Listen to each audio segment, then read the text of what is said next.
I think it's a very important issue that we have a full discussion by Sinn Féin of their past and of the various issues that have been raised about that past. I'm a supporter of the peace process. I welcome and I acknowledge the work that Sinn Féin has done.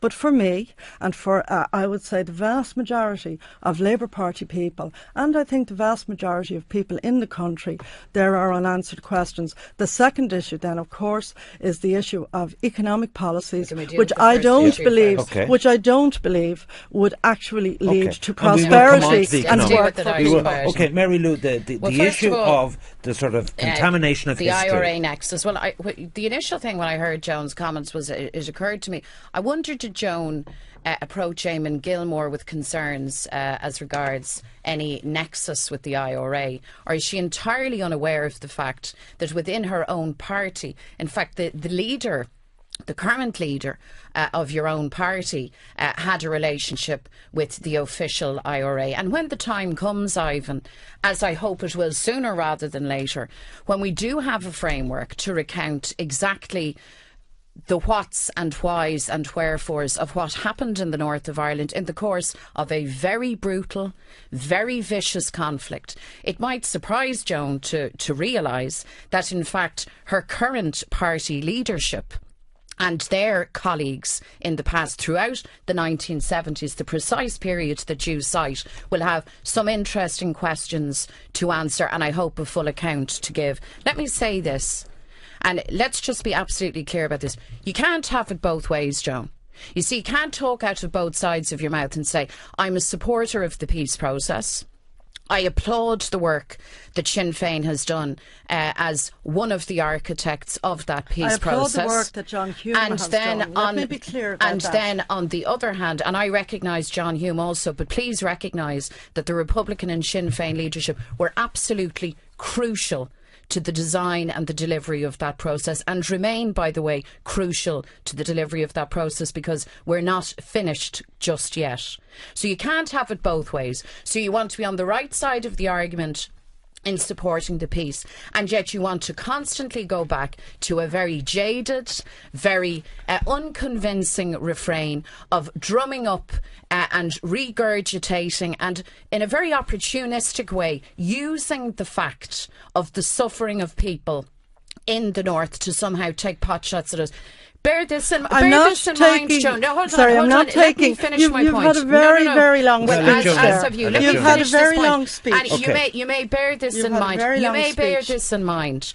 Sinn Féin, unlike the Labour Party, is nationally organised. Sinn Féin goes to the people of the north of Ireland, the very people who suffered in that very conflict. And Sinn Féin enjoys the trust and the confidence and indeed the respect of those same people. So if we want to delve back into history for opportunistic reasons, that's your business. I'm for moving on. Sorry, Joan, two things. One, I want you to reply to that, and also go on to the point of economic difference as well, because we've only a few minutes left. I think the notion that my opposition to violence is somehow or other opportunistic by Mary Lou is really wrong.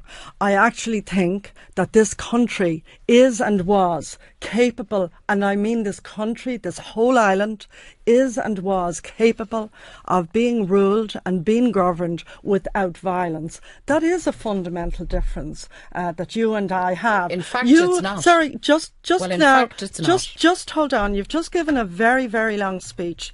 If there is a distinguishing mark of the modern Labour Party, it is that during all of the difficulties in the north, the individual and the party that we most supported was John Hume. I was a member of the government in the government of Fianna Fáil and the Labour Party when the peace process, in fact, first came fully, let's say, into southern debate. And by the way, it was heavily contested. Do you expect the DUP to go into government with Sinn Féin but not Labour? Well, it's a power-sharing government with particular arrangements. It's not a government in the same way as exists in the Republic of Ireland, as Sinn Féin constantly tell us, because, for instance, when issues of social provision come up in the north, the standard response of Sinn Féin is we couldn't give as much child benefit or any other benefit because we don't have those kind of powers. And that's what Sinn Féin has to say.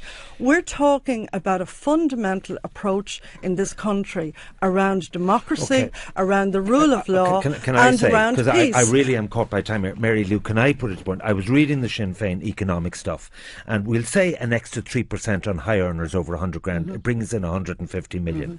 To abolish the local property tax and change USC will cost over 600 million. You have had a light analysis of your economic policy, I put it to you. Well, Ivan, can I put it back to you that there has been, pre the last election, it seems, an even lighter analysis of the economic positioning of the Labour Party and indeed of Fine Gael.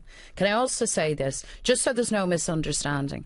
There's nobody elected to the Dáil or to any other institution in this state that I know of who is not for the peace process and who does not understand that violence, political violence, is not an option, that we now have a democratic, peaceful pathway for it.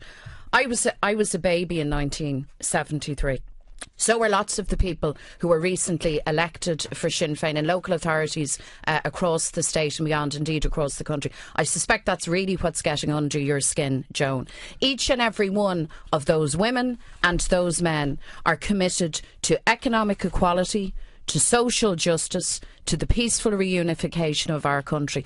That is our political platform. We are very proud of what Sinn Féin has achieved. We are very proud of the communities that we represent, north and south. We're really proud of the northern communities who, unlike others, from the comfort of a perch far away from the streets of Belfast and Derry, could point the finger and preach at nationalist communities there and didn't lift a finger when they could to intervene. We're very proud that those communities kept faith with us. We're very proud of what we're constructed. I'll tell you what, we're determined to deliver on it. And you're carping in a negative way to try and abuse what happened in the past does you no credit, Joan. Well, and I think you ought to know better.